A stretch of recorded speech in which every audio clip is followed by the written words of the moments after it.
সময় এসছে, আমাদের সময় এসছে সমস্ত সনাতনী হিন্দুকে একসাথে এক ছাতার নিচে এসে আমাদের ভোট করতে হবে। তা নাহলে ভেবে দেখবেন ওদের অনেক জায়গা আছে থাকার, আমাদের বিরুদ্ধে নয়। যে মুসলমান ভাইরা ভারতকে ভালোবাসে, ভারতের ক্ষতি চায় না, আমরা তাদের পক্ষে। কিন্তু যারা ভারতের ক্ষতি চায় আমরা তাদের বিরুদ্ধে। আপনারা কাশ্মীর ফাইলস পিকচারটা দেখেছেন? যদি দেখে থাকেন তাতে দেখবেন ওখানকার ব্রাহ্মণ হিন্দুদের ওই কাশ্মীর থেকে তাড়িয়ে দেওয়া হয়েছে। কেন তাড়িয়ে দিয়েছে? একটাই, ওখানে কোনো হিন্দুরা থাকতে পারবে না।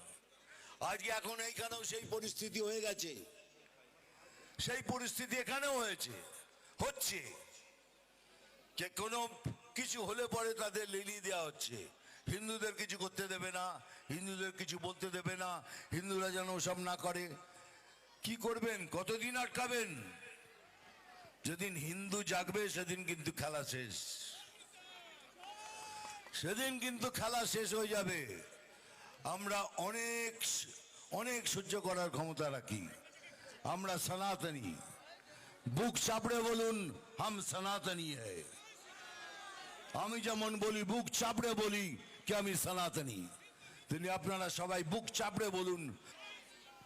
আমি এই জন্য সবাইকে রিকোয়েস্ট করছি, কমিউনিস্টের মধ্যে যদি কেউ হিন্দু থাকেন, যারা হিন্দুত্বকে বিশ্বাস করেন, তারাও আসুন।